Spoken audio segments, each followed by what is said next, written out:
ओम श्री गुरुवे नमः। प्रणाम भगवान। परम पूज्य परम विरक्त ब्रह्मनिष्ठ महात्मा स्वामी हंसानंद जी महाराज का दिव्य ग्रंथ उपनिषदों के रत्न। भगवान निरालंब उपनिषद चल रहा है और इसका भगवान सुखम इति च सच्चिदानंद स्वरूपम यहाँ से लेकर के और भगवान इसको ले रहे हैं यहाँ तक सह ब्राह्मणा इति।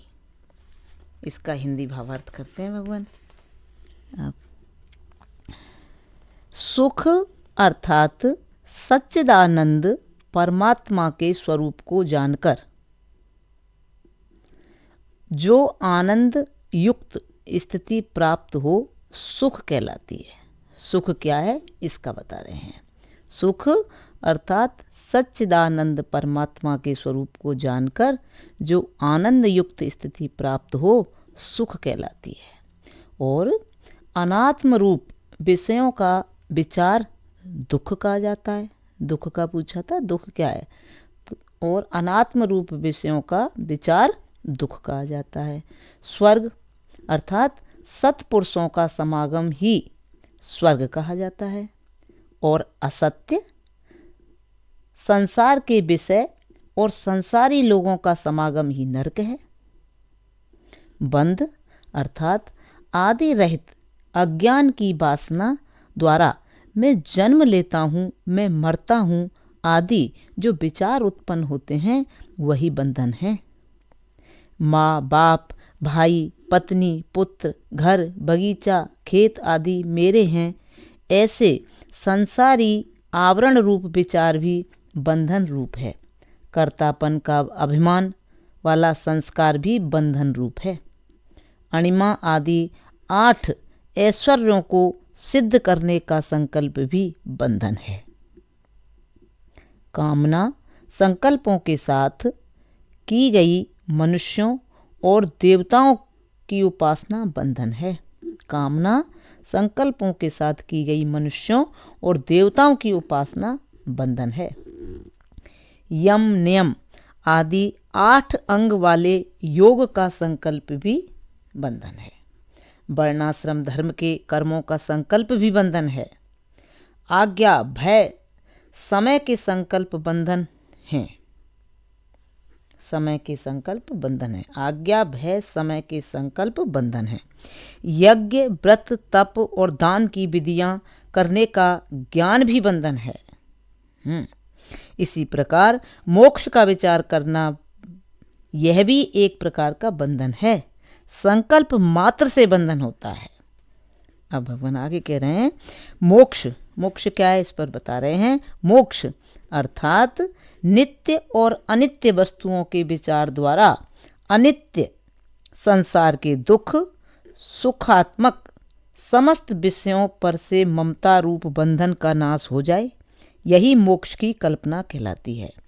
वही एकमात्र उपासना करने योग्य है अथवा समस्त शरीरों में रहने वाले चैतन्य रूप ब्रह्म की जो प्राप्ति कराए वही गुरु उपास्य है।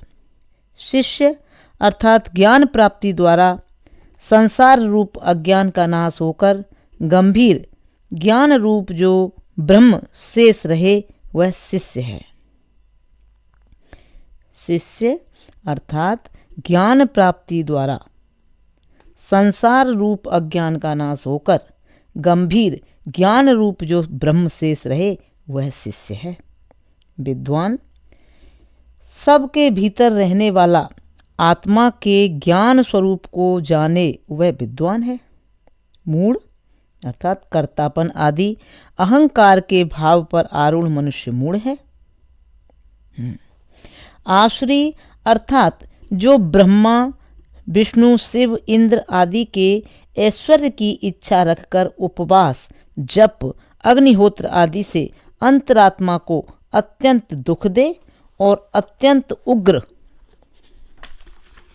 राग द्वेष हिंसा दंभ आदि दुर्गुणों वाला हो, जो तप करे वह आसुरी कहा जाता है।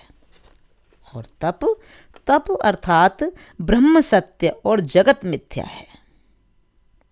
ऐसे प्रत्यक्ष ज्ञान द्वारा ब्रह्म आदि ऐश्वर्य सिद्ध करने के लिए संकल्प के बीज को जला डालना ही तप कहलाता है। परम पद अर्थात प्राण, इंद्रिय, मन आदि से भिन्न सच्चिदानंद रूप और नित्य मुक्त ऐसा ब्रह्म का स्थान परम पद कहा जाता है। ग्रहण करने योग्य अर्थात देश काल वस्तु की मर्यादा से रहित चिन्ह मात्र स्वरूप ग्राह है। इसी प्रकार अपने स्वरूप से भिन्न माया द्वारा कल्पित और बुद्धि इंद्रिय के विषय रूप जगत को सत्य मान लेना अग्राह्य है। सन्यासी अर्थात सब कर्मों को छोड़कर साथ ही अहंता और ममता को त्याग कर, सन्यासी के कौन है, क्या है, इस पर बता रहे हैं। सन्यासी अर्थात सब कर्मों को छोड़कर साथ ही अहंता और ममता को त्याग कर वस्तु ब्रह्म की शरण में जाना और वही तू है, मैं ब्रह्म हूँ, यह सब ब्रह्म ही है, ब्रह्म से भिन्न कुछ भी नहीं है इत्यादि महावाक्यों द्वारा मैं ब्रह्म हूँ ऐसा निश्चय करके निर्विकल्प समाधि में रहना और स्वतंत्र यति के रूप में व्यवहार करना है। ऐसा ही पुरुष सन्यासी कहलाता है। वही मुक्त है, वही पूज्य है, वही योगी है, वही परमहंस है, अवधूत है और वही ब्राह्मण है। भगवान सारे प्रश्न जो आए थे उन सब का यहाँ बड़ी सरलता से, स्पष्टता से स्वामी जी ने उत्तर समझाया है, ज्ञान दिया है। अब भगवान यहाँ से आगे कल लेंगे। प्रणाम भगवान। ओम शांति शांति शांति।